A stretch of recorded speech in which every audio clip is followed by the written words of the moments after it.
হাদিসের মধ্যে আছে, আজরাইল বলছে নবীজিকে, ইয়া রাসূলুল্লাহ, কোনো মানুষের সামনে তার খাবারের প্লেটে ভাত এবং তরকারি নিয়ে যেমন সামনে রেডি থাকে, সে ইচ্ছে করলেই যখন লোকমা দিতে পারে খাবারের, পৃথিবীর প্রথম মানুষ থেকে নিয়ে ইসরাফিলের ফু পর্যন্ত আল্লাহর পাক যত মানুষ সৃষ্টি করেছেন, করবেন, প্রত্যেকের রূহ আমার সামনে এরকম একটা থালার মতো, প্লেটের মতো আমার সামনে প্রস্তুত থাকে। আল্লাহ যখনই হুকুম দেয় আমি তাকে খাবারের লোকমার মতো তুলে নিয়ে আসি। এটা আল্লাহ নবী কাছে আজরাইল বলছে। আরো আশ্চর্যের কথা হলো, আজরাইল বলছে, ইয়া রাসূলুল্লাহ, প্রতিদিন মসজিদের মিনারায় যেমন আল্লাহর পক্ষ থেকে একজন বান্দাকে 5 বার ডাকা হয়, উনি বলছেন আজরাইল যে আল্লাহর কসম নবী, আমিও আমার সামনে রাখা প্রতিটা রূহকে প্রত্যেক দিন 5 বার ডাকি। আমি আজরাইল ডেকে ডেকে বলি, হে রূহ, আমি কিন্তু তোমাকে নিয়ে আসব, তোমাকে নিয়ে আসব, তোমাকে নিয়ে আসব, তোমাকে নিয়ে আসব, তোমাকে নিয়ে আসব।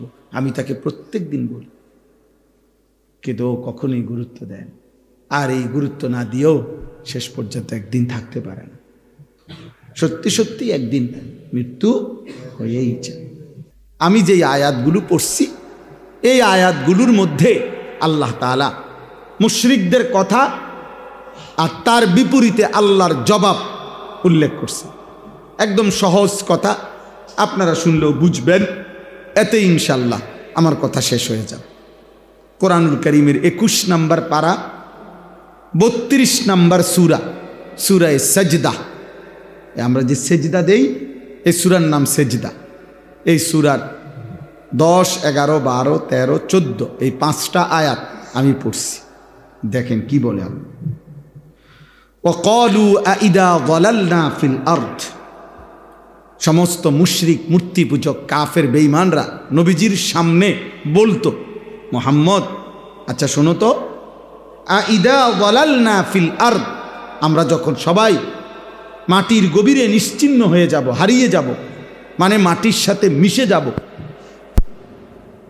আমরা যখন মাটিতে অদৃশ্য হয়ে যাব, আমাদের কোনো রগ, রেশা, হাড্ডি, কঙ্কাল কোনো কিছুই যখন আর অবশিষ্ট থাকবে না, তখন আইদনা লাফি খালকিন জাদীদ, আমাদেরকে নতুন করে আবার সৃষ্টি করে মানুষ হিসাবে আবার বুঝি আমাদেরকে আখিরাতে হাসরের ময়দানে নিবে। এটা কিভাবে সম্ভব? পাবে কোথায় হাড্ডি, পাবে কোথায় গোশত, রক্ত, পাবে কোথায় আমাদের শরীর, দেহ? কিভাবে সম্ভব? এটা তারা বলতো। তো আল্লাহ তাআলা বলেন, বাল হুম বিলিকাই রাব্বিহিম কাফিরুন। এই কথাটা যেটা বললাম, এখানে তাফসীরের মধ্যে লেখছে একটা সুন্দর কথা, যে সমস্ত কাফের বেঈমান সূক্ষ্মভাবে তাদের দিল দিয়ে এটা বুঝতো যে আল্লাহ আছে এবং তিনি যে সর্বশক্তিমান, যা ইচ্ছা করেন তাই করতে পারে, এটা সবাই বুঝতো।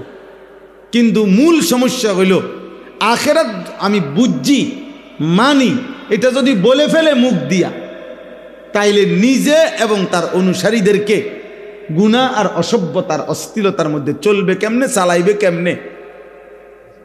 এই জন্য ইচ্ছা করে ঠান্ডা মাথায় তর্কের খাতিরে তর্ক, বিরোধিতার খাতিরে বিরোধিতা, ইচ্ছা করে গাঁটতারামি করতো, বারবার কইতো কেমনে পারবো, কেমনে পারবো। তো তুই কি জানো না যে আল্লাহ যে সব করতে পারে? বুঝেন নাই কথাটা? হ্যাঁ, তো এটা করতে পারবে না কেন? যিনি সৃষ্টি করতে পারবে প্রথমবার, তো তিনি পরের বার আবার বানাইতে পারবে কেন? প্রথমবারে না কঠিন, দ্বিতীয়বারে তো সহজ। তা আল্লাহ বলেন, বাল হুম বিলিকাই রাব্বিহিম কাফিরুন। বরং আসল কথা হইল, এই নাফরমান বেঈমানগুলো আল্লাহ তাআলার সাক্ষাৎ, আল্লাহর সাথে মুখোমুখি হওয়া, আখিরাত, এটাকেই মূলত অস্বীকার করছে। মূল বিষয় হলো, এতে করে তাদের সমস্ত শাহওয়াত, অসভ্যতা, অশ্লীলতা, বেহায়াপনা, নোংরামি, হারাম, আল্লাহর নাফরমানি সব কিছু বন্ধ হয়ে যাবে, এটা তারা বুঝতো।